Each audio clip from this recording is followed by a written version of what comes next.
Welcome to Curtain Call, the show where we go behind the curtain with the stars of the culture wars. I'm your host, Alexandra Marshall, and today we are joined by David Flint.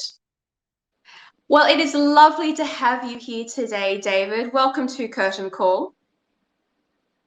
Thank you. So basically, on this show, we like to go slightly behind the scenes with the people who are fighting the culture wars on our behalf.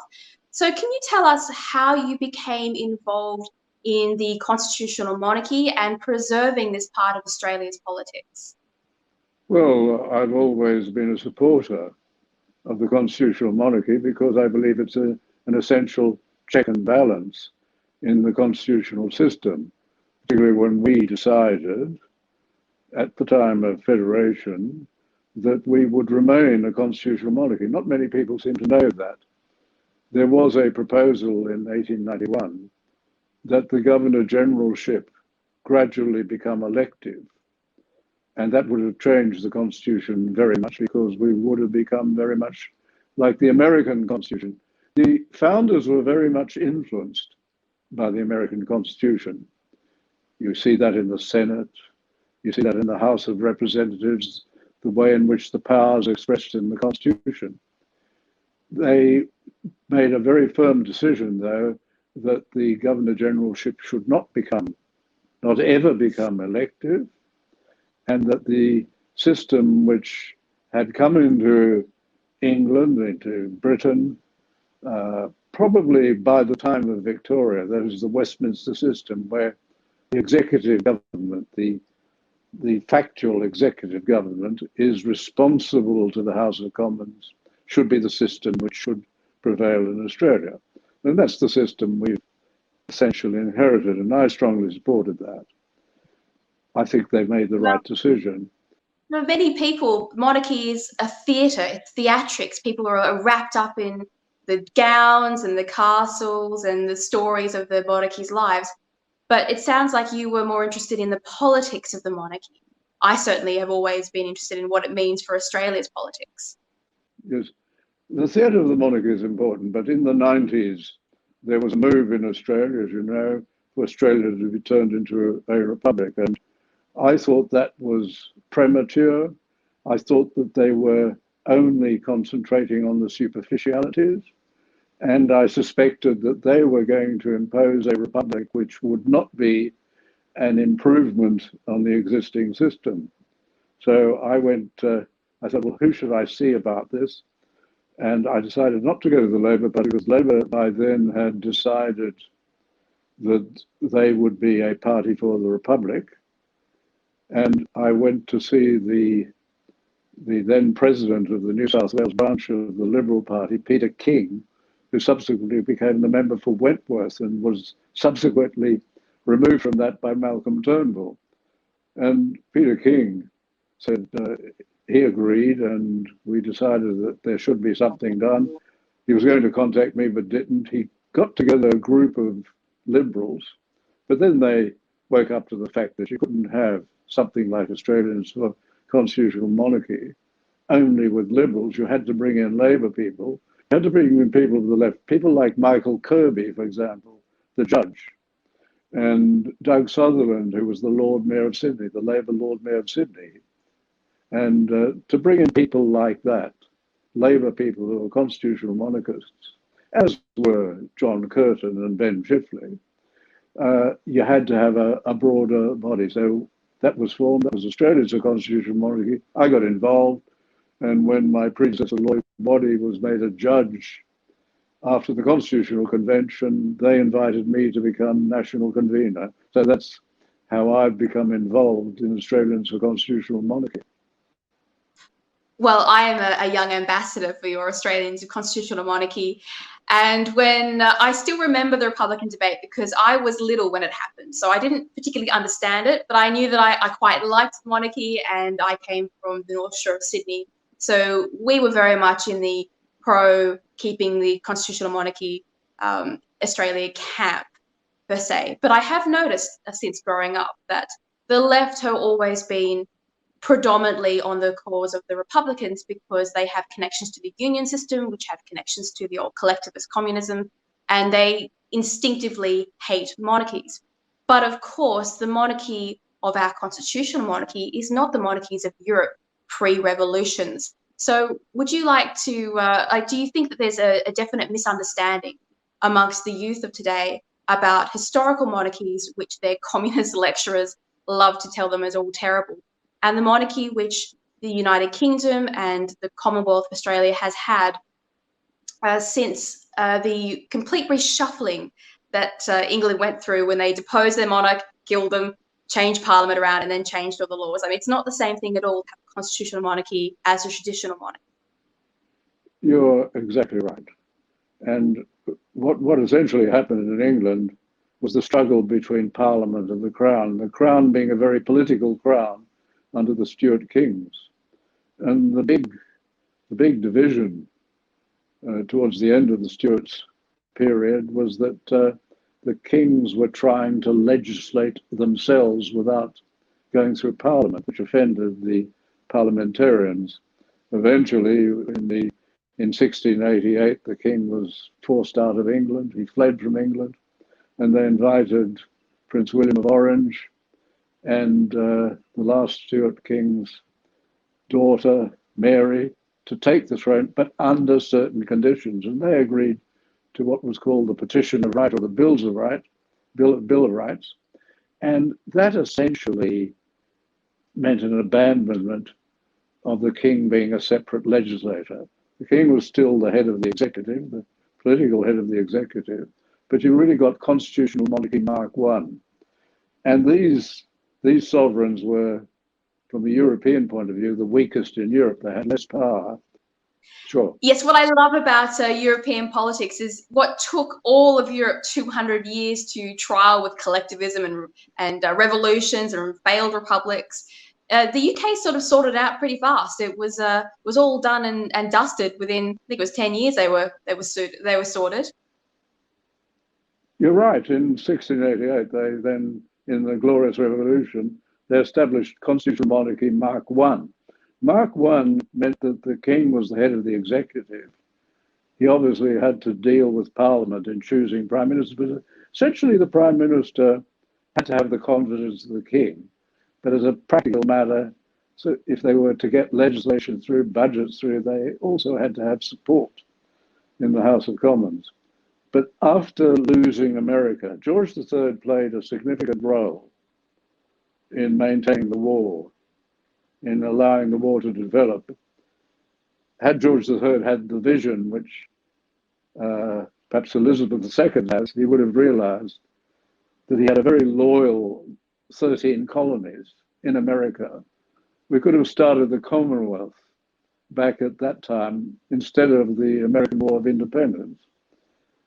But after losing the American colonies, which was touch and go in many stages, gradually in England, as has happened with the English Constitution, the convention developed that a government, a prime minister, had to have the confidence of the House of Commons. And if the House of Commons voted no confidence in the prime minister or the government, they had to resign. And that convention gradually became part of the constitutional system, which is what we have in Australia. That's a very good system, but it needs another check and balance. You no longer have the pure separation of powers into executive, legislative, and judicial. The executive and the legislative are in bed together. as we see in Canberra, the government effectively controls the House of Commons because the House of Representatives, because the House of Representatives controls the government. So you don't have that check and balance. And Yes, well, that's that's provided by the exactly, King or the Governor General. that's the problem. When you try to explain the importance of a constitutional monarchy to today's youth who don't understand the systems of politics to begin with, you have to break it right back down to try and reach them with your argument. And the route I normally go is that the constitutional monarchy is the answer to civilization's most difficult question, which is how to moderate power. And you do that via the motivation behind the power being given out. So correct me if I'm wrong, and you are the expert on this, but I've always found that when you've got the point of the crown is that their only power, essentially, when it all boils down, is to hand power back to the people when their politicians get out of control. So essentially, the crown doesn't write laws. The crown only returns a government to election if the government is deemed to be unpopular or acting unlawfully. And so if they make a mistake, then the parliament and the people could push to remove the monarchy. So they don't have any motivation to do the wrong thing because their entire existence is basically to preserve democracy. But a Republican system does not have that check and balance. So it'd be like, I don't know, Christina Keneally being prime minister to Kevin Rudd. Would you trust that system? I don't think I would. I think you've put it very well. And I think what you're saying is sometimes summarized in that saying that the crown is important not for the power it wields, but the power it denies others. The Prime Minister has to go to the Governor General to ask, for example, for a double dissolution for an election. He can't just declare an election himself. When appointments are made, they have to go through the Executive Council, where the Governor General can hold something up or ask questions. For example, when regulations are being passed, these are like laws, but they're adopted at the level of the executive. When they're submitted to the Executive Council, a good Governor General or good governor will ask whether he has the power to do what he is being advised to do. And if he has that power, whether there is a condition on the exercise of that power. And usually with the power to make regulations under an act of parliament, there are usually conditions on the exercise of that power. So the Governor General has to be satisfied that if there are conditions, those have been fulfilled. And there are many examples. All of them, we just learn about them from memoirs, from talk by politicians, because all of these are done not in the public glare, but we see regularly the Crown exercising this check and balance on government. And this, in many ways, goes towards answering Acton's great warning. Lord Acton, the British historian, warned that power tends to corrupt, and absolute power corrupts absolutely. So we have to devise a system of government which is efficient, but which also has checks and balances on power. And the model which emerged from the convention, there's a myth the Republicans put out that John Howard rigged the convention. He didn't, and rigged the choice of the model. The model was chosen by the Republicans. He gave them a free hand to choose the model they wanted. And they came up with the most extraordinary republic in history. It would have been the only republic, not in the world, in history, in which it would have been easier for the Prime Minister to sack the President than his driver. He could sack the President without any notice, without any grounds, and without any right of appeal. The President would have been turned into the puppet of the Prime Minister, not like the Governor General, who has his own independent authority. The President would have been just the puppet of the Prime Minister. That's why we decided vote no to the politicians' republic, because that's what it was. Yes, well, that's exactly the point. People in this age say that they distrust politicians more than anybody else, and they march on the street saying how much they hate politicians, and yet these same people, the same activist group, are the ones who wish to install politicians as the absolute overlords of Australia with no checks and balances other than themselves. And the reason they want to do that is because they subscribe to the collectivist model where they believe they will be the only government and that it will be only their people in charge. And so that's the vision they have for Australia, even if they don't admit to it. But we talked about this re-emergence of a desire for a republic, but I can't help but note that it's always the same group of people who wish to have a republic in the press, and it's the ones who were rejected politically by the people at elections. So you've got Kevin Rudd, you've got Malcolm Turnbull.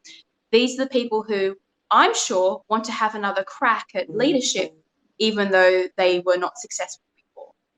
I think you're absolutely right. And within the parliament, there are these little parliamentary clubs at taxpayers' expense where they sit around debating how they're going to turn Australia into a republic. They've got one in Canberra. It's called the Parliamentary Friends of an Australian Head of State. It's based on a lie. The lie is we don't already have an Australian as head of state. We've got an Australian as head of state, and that's the Governor-General.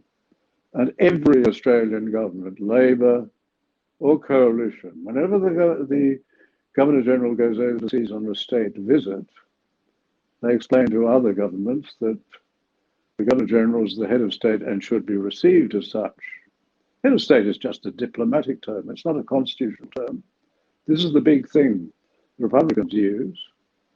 In 1987, when a Republican in our embassy, I suspect, in Jakarta, told President Suharto that Sir Ninian Stephen, the Governor-General, wasn't our head of state, Suharto decided that he wouldn't be received as head of state. He wouldn't get the normal dignities, courtesies of a head of state. 21-gun salute, for example. Heads of state are entitled to that. Bob Hawke decided this was an insult to Australia and had the visit called off. The Indonesians realised that they'd been misled. They apologised, and next year the visit went ahead. Now, why do the Republicans say they live under this myth, this lie, because they should know? If they don't know, they shouldn't be in politics. They should know that the Governor-General is the Australian head of state. But they have these little groups, parliamentary groups. There's one in Macquarie Street, too, under Matt Keane. Matt Keane is the minister for closing coal mines in New South Wales. He's also the minister for making electricity more expensive and more unreliable.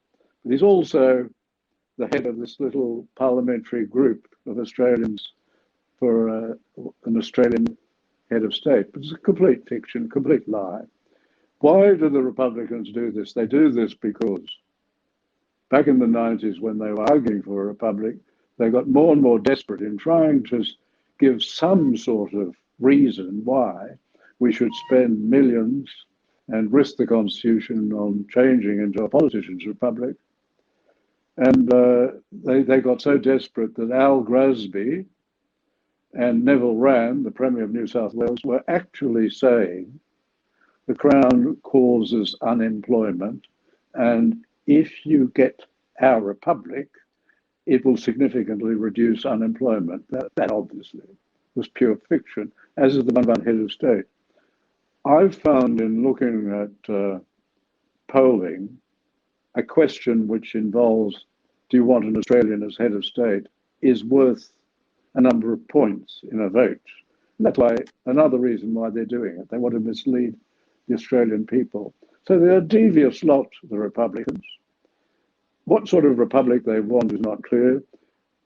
Paul Keating, when he was down at La Trobe University a couple of years ago, at the end of his speech, said that the very best government in the world over the last 30 years was the government of the People's Republic of China. So we have from that an idea of the sort of republic that Paul Keating likes. So we're looking at really a much more authoritarian republic than the Constitutional Monarchy, the Commonwealth that we have at the moment. And Australia should be very wary of making any constitutional change without being assured that this will improve the governance of Australia and not make things worse, not make things more authoritarian.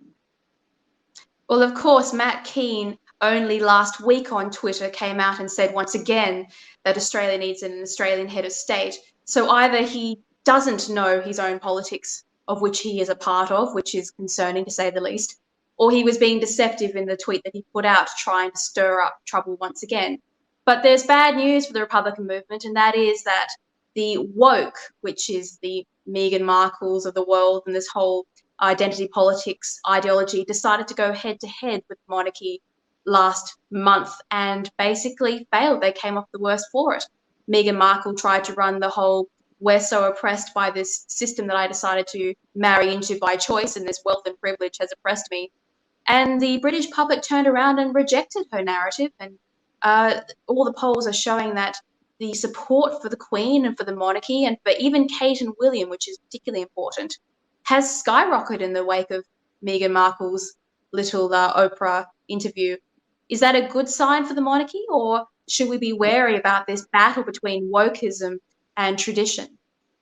I agree with you on that. I think they miscalculated on this. Firstly, anybody in the world knows that you don't wash your dirty linen in public. If you think your linen is dirty, don't wash it in public. And if you want to have a good family relations, you don't be treacherous about the family in a public interview. You don't say, "Oh, my father wouldn't receive my phone calls," or that somebody said something about the color of the child, which was inappropriate. But I'm not going to say who said it. Didn't reveal those that had allegedly said this. And that's a very bad way to run a family. If you are publicly treacherous in relation to your family, it's not going to be good for family relations. There was one crucial thing in that interview which Harry should have persuaded Meghan not to talk about. And this was this ridiculous proposition that young Archie didn't become a prince, possibly because of his colour. The fact is that this was decided by George V back in 1917. George V limited the number of potential princes and princesses in the royal family, so that in the situation that Harry finds himself in relation to the Queen, he couldn't pass that on to his children, at least not until Charles becomes king. It wasn't because of Archie's colour. It was because of a decision taken by the king in 1917.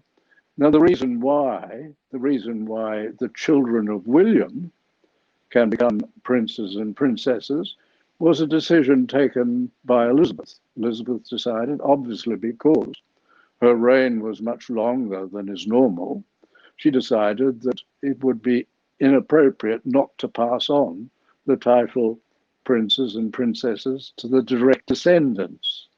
Well, that's what's fascinating about that interview with Meghan Markle, is the American population, particularly Meghan, were all in. They went all hot and heavy in the idea that they wanted to be normal people and a normal family, and they didn't want all the accolades, and they didn't like the monarchy.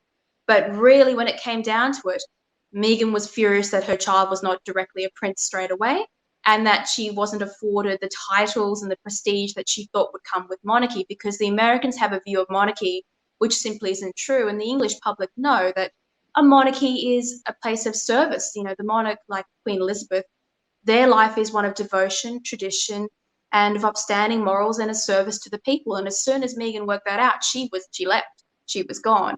And so I think it showed the divide between the two nations of how different America has become versus the type of Commonwealth idea that we have of duty, service, and tradition.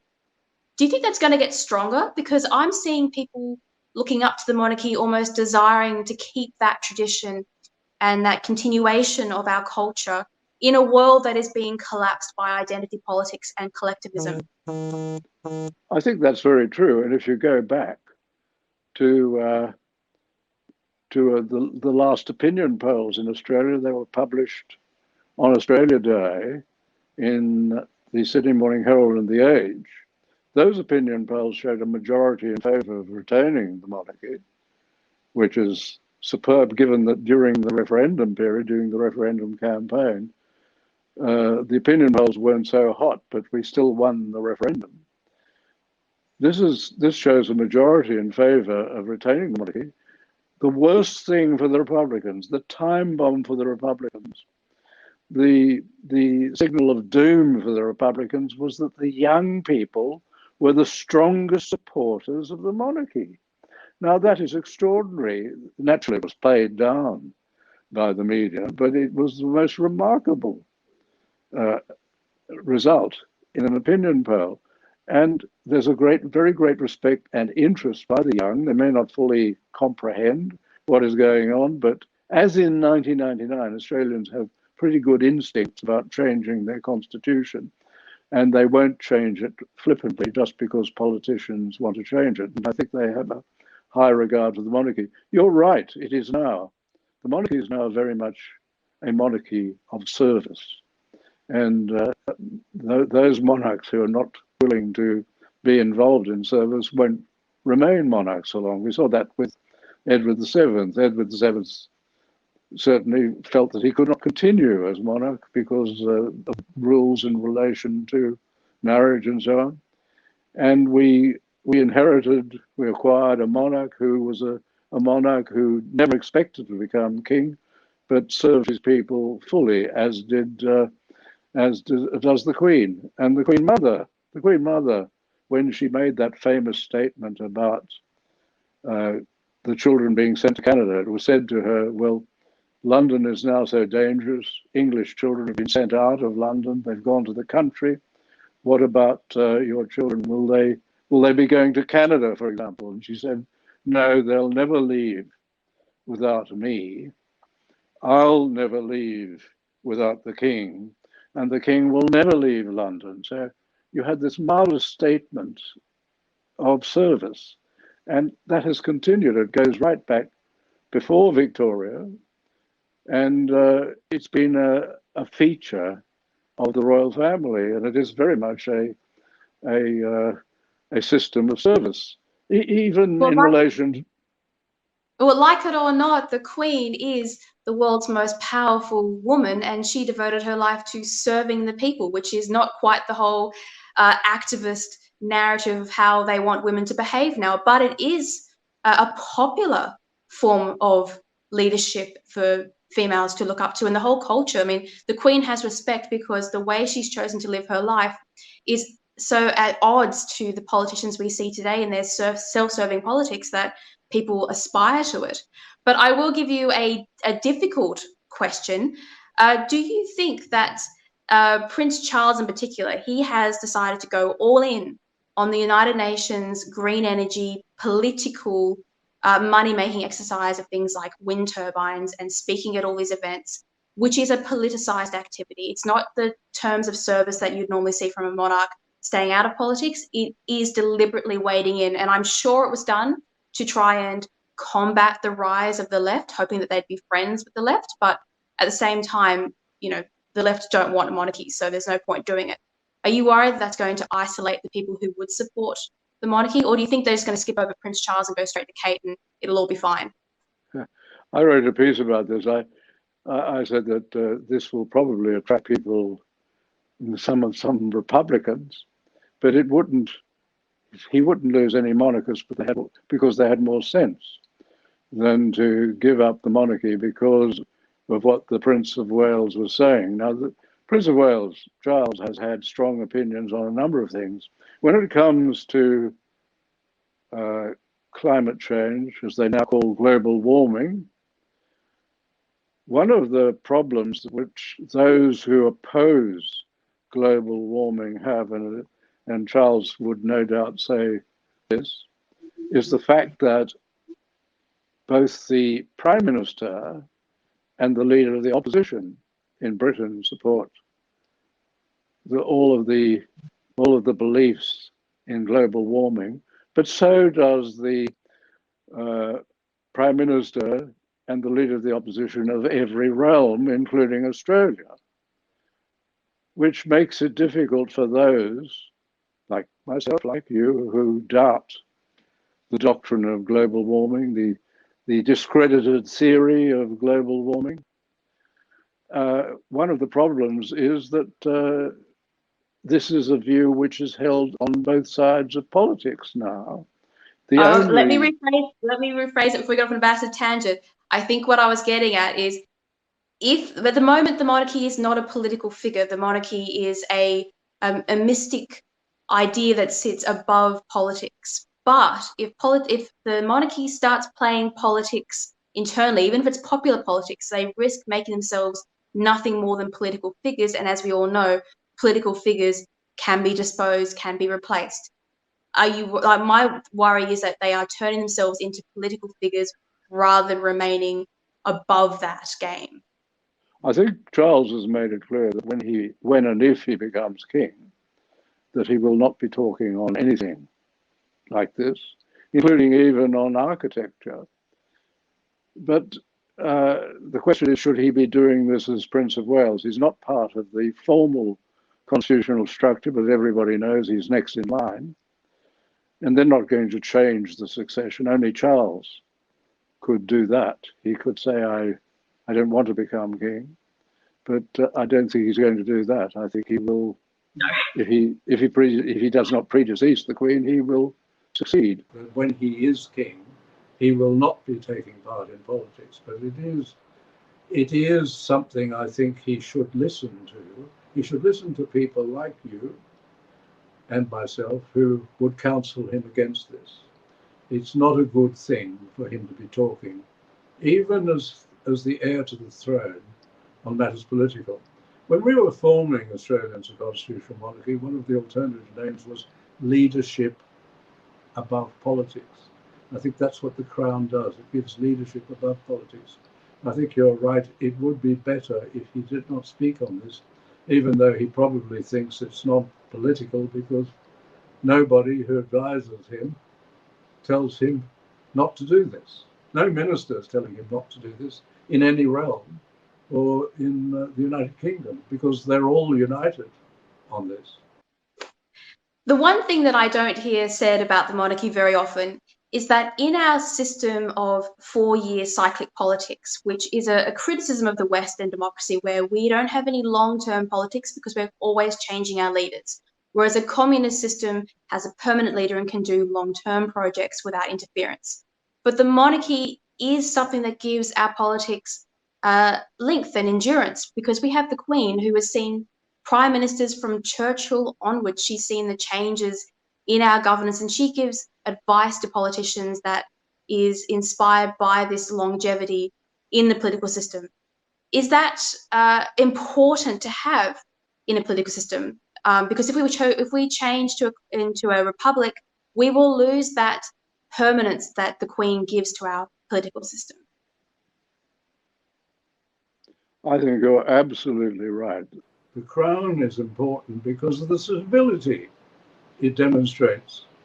And it's a stability which is not political, it's above politics.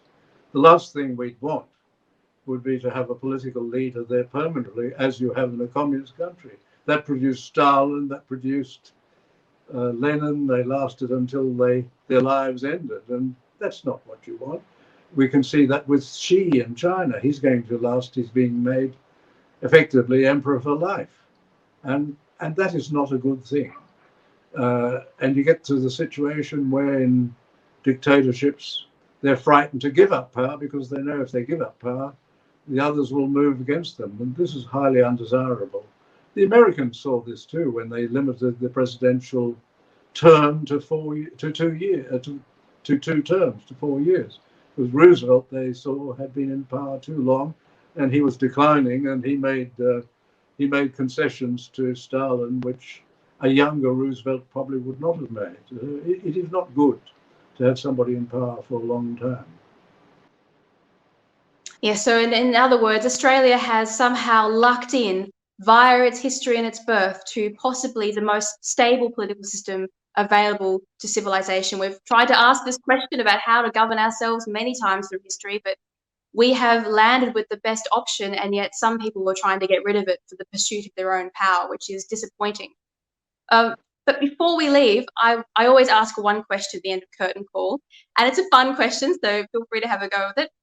If you could have dinner with anybody, living or dead, who would it be and why?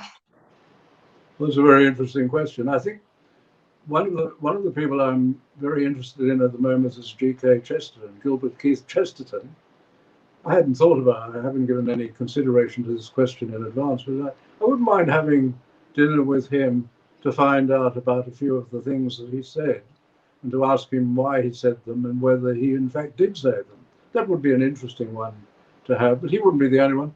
Perhaps Oscar Wilde would be entertaining, I would think, because he sounds very amusing. You'd have a good laugh, a good drink, it'd be fun. Yes, well, when you look at the cross-examination, the first part of the cross-examination, it reads wonderfully, and the man was a wit and a person who didn't need a script to deliver some wonderful lines. And he would have been very interesting, very amusing. Wonderful. Well, thank you so much for joining us today on Curtain Call. It's a rising topic, this idea of monarchies and princes, and I don't think it's going anywhere anytime soon. So thank you for your time today. Well, thank you so much for having me. Thank you for joining us on Curtain Call. We are hosted by The Good Source, the home of conservative and libertarian voices. Help us fight fake news by following us online. You can find us on Instagram, Twitter, Facebook, YouTube, and all good podcasting services. If you enjoy this content, please like and subscribe.